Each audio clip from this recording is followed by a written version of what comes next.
Hey everyone, welcome back. You know that old saying, what goes around comes around? Well, today it's showing up in a federal courthouse wearing a suit and carrying a preservation order. Former CIA Director John Brennan just sued the Trump administration. Not for money, not for fame. He's suing them to preserve the receipts. Because when Donald Trump's DOJ starts digging into old enemies with what Brennan calls phantom criminal conduct, you'd better make sure the paper trail doesn't mysteriously disappear. This is peak Domil Vin 6, folks. Let's break it down. Sometimes intelligence is good, and sometimes you look at Comey, and you look at Brennan, and you look at Clapper, and right. I'm supposed to believe that intelligence? I never believe that intelligence. You look at Brennan, and you look at Clapper, and you get some real beauties. Well, I think Brennan's a sick person. How involved was John Brennan? Totally involved. He was totally involved. John Brennan was one of the architects, in my opinion. Hi again, everybody. It's now 5 o'clock in the East. Suffice to say, he has been obsessed for years now. Trump has been attacking and criticizing former director of the CIA, John Brennan, for years. Going after him seems to be one of Trump's greatest obsessions, but these are not just hollow smears and complaints. Trump has weaponized the government he now leads to go after his perceived opponent. Today marks a significant development in that story. Director Brennan is today going on the offense. But first, a quick refresher. Director Brennan, following decades of public service in the CIA, served as the agency's director from 2013 to 2017, during those years under President Barack Obama. The director became a target of Donald Trump's, ostensibly for his role in the intelligence assessment that stated that Russia interfered in the 2016 election with the aim of helping Donald Trump win. Since then, Donald Trump has railed against John Brennan as well as others involved in that assessment. He has revoked John Brennan's security clearance, and 2 investigations have been launched into the former director of the CIA.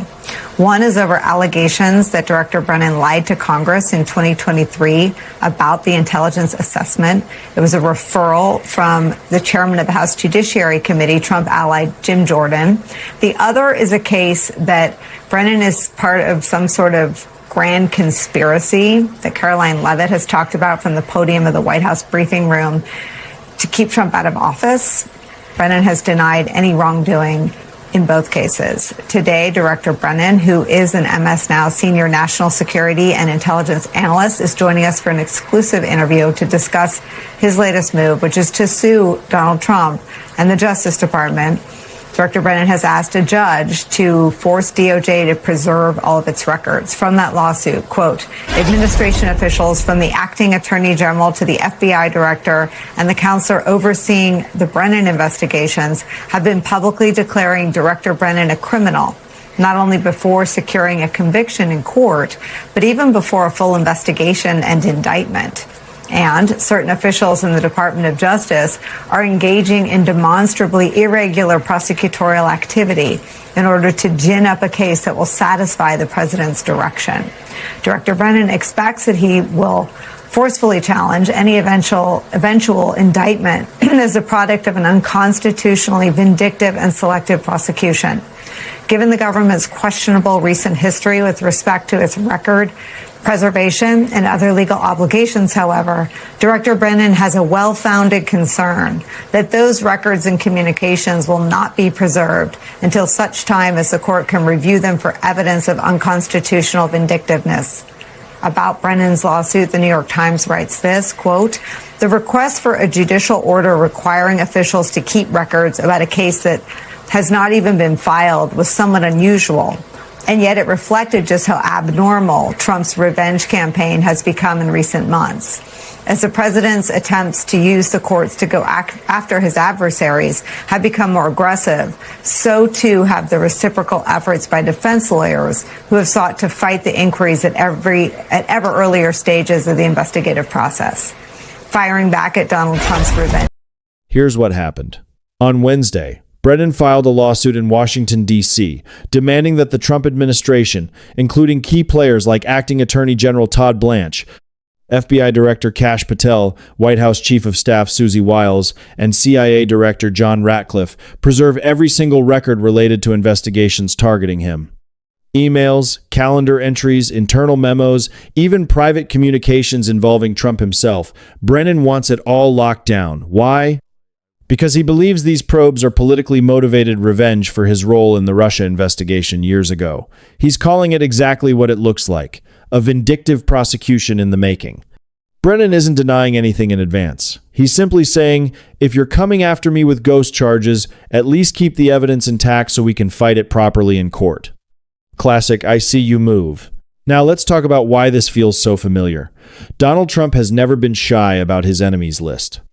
Brennan topped that list for years, the guy who dared to brief him on Russian interference and then stood by the intelligence community's findings. Trump called him all sorts of names, accused him of treason, the usual greatest hits. Fast forward to 2026. Trump is back in the White House. Loyalists like Kash Patel, a man whose main qualification seems to be unwavering personal loyalty, are now running the FBI. Todd Blanche at DOJ. You get the picture. This isn't subtle.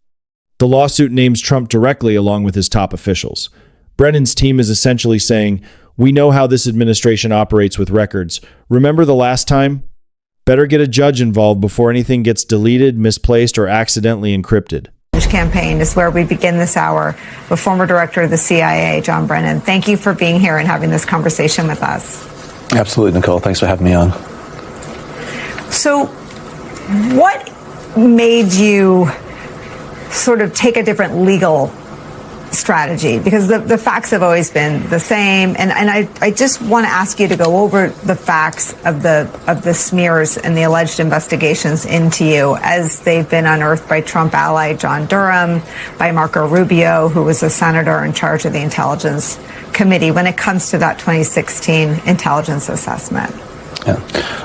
Well, Nicole, clearly I didn't come to the decision to launch this lawsuit against the Trump administration, President Trump, and the Department of Justice lightly. But as you and I have talked numerous times over the past 18 months, Donald Trump has been engaged in this campaign to punish individuals he considers his enemies. And I am being targeted by Donald Trump because I fulfilled my obligations in 2016 as director of the CIA to expose Russian interference in that presidential election of that year. And there was an intelligence community assessment that was put out by the FBI, CIA, NSA, and the Office of Director of National Intelligence that chronicled exactly what Vladimir Putin and the Russians were doing. Well, obviously Donald Trump didn't like that. But also, he has condemned me because I have spoken out publicly since I left office when I see that things that Donald Trump is doing are wrong-headed or that are just reflecting, I think, the incompetence as well as the corruption of his administration. So clearly, over these last 18 months, it's not just me, it's other individuals as well. It's Jerome Powell, it's Jim Comey, it's others, Letitia James, who have also been targeted. And most egregiously, he's not just condemning us publicly with his rhetoric. He is leveraging the tremendous authorities of the Department of Justice in very corrupt, unethical, and I would argue illegal ways to use those authorities to launch these investigations against individuals. Now, there are 2 grand jury investigations underway in the Southern District of Florida where I have been subpoenaed. I have complied completely with the requests from the government. Despite the speciousness of these investigations and the lack of any evidence indicating any wrongdoing on my part. But I have come to believe, in talking to my lawyers, that we can't trust the Department of Justice to carry out its duties in a manner that it has done over the past centuries in terms of a presumption of regularity, that the courts will give the Department of Justice and U.S. government the presumption that it is carrying out its obligations responsibly and with integrity. But it has not, in terms of forum shopping and judge shopping and, having individuals and professional prosecutors who have resigned rather than pursue investigations that have no basis, in fact.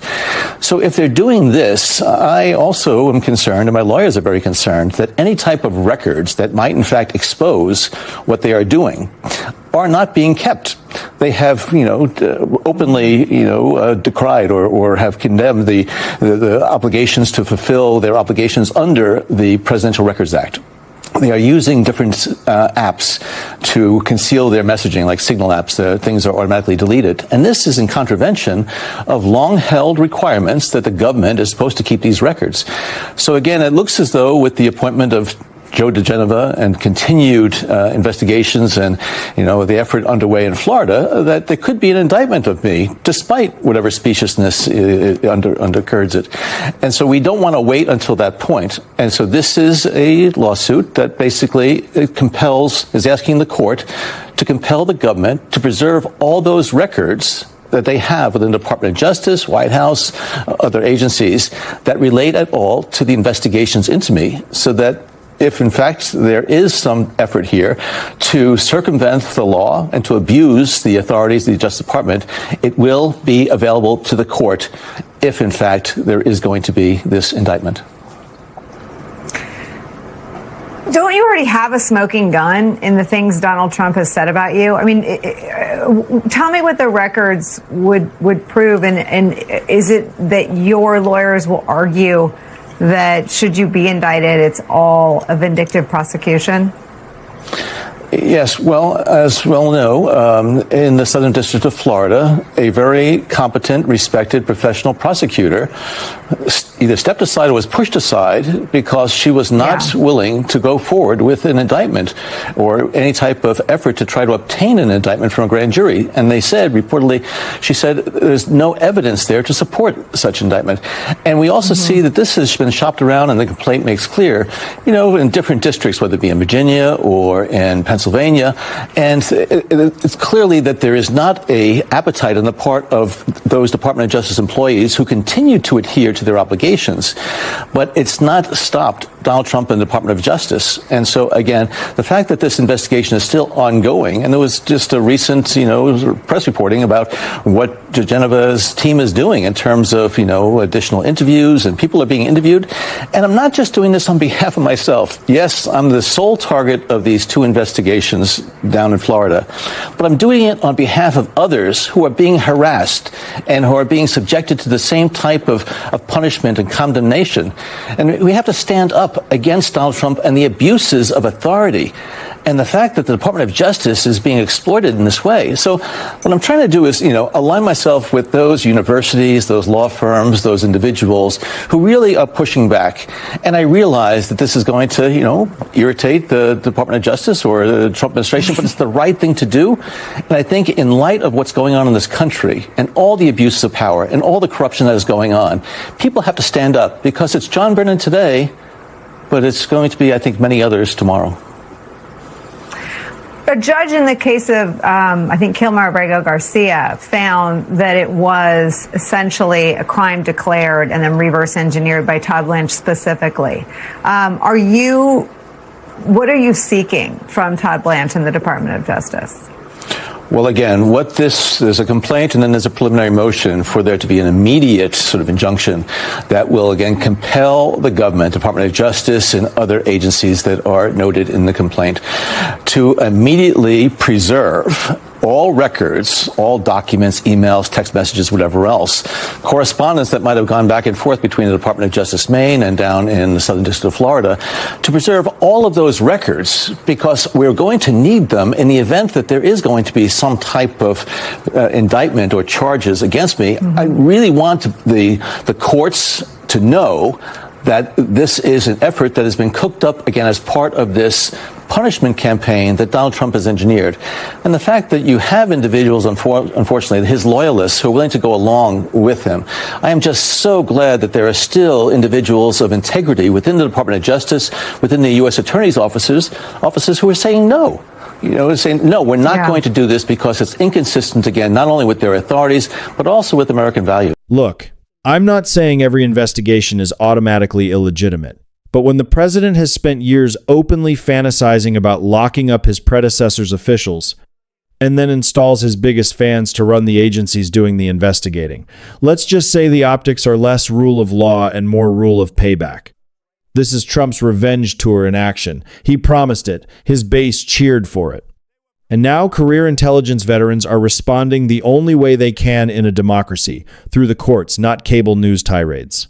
This lawsuit lands right in the middle of a chaotic news cycle. Supreme Court slapping down the birthright citizenship order, Trump flying around on his fancy new Qatari-gifted Air Force One, and those eye-watering crypto disclosures. But this Brennan story cuts to the core of what this second Trump term is really about: settling scores versus governing. One man is trying to protect the integrity of the process. The other side seems more interested in using the process as a weapon. We've seen this movie before. The question is whether the institutions hold up. This lawsuit lands right in the middle of a chaotic news cycle. Supreme Court slapping down the birthright citizenship order, Trump flying around on his fancy new Qatari-gifted Air Force One, and those eye-watering crypto disclosures. But this Brennan story cuts to the core of what this second Trump term is really about: settling scores versus governing. One man is trying to protect the integrity of the process. The other side seems more interested in using the process as a weapon. We've seen this movie before. The question is whether the institutions hold up.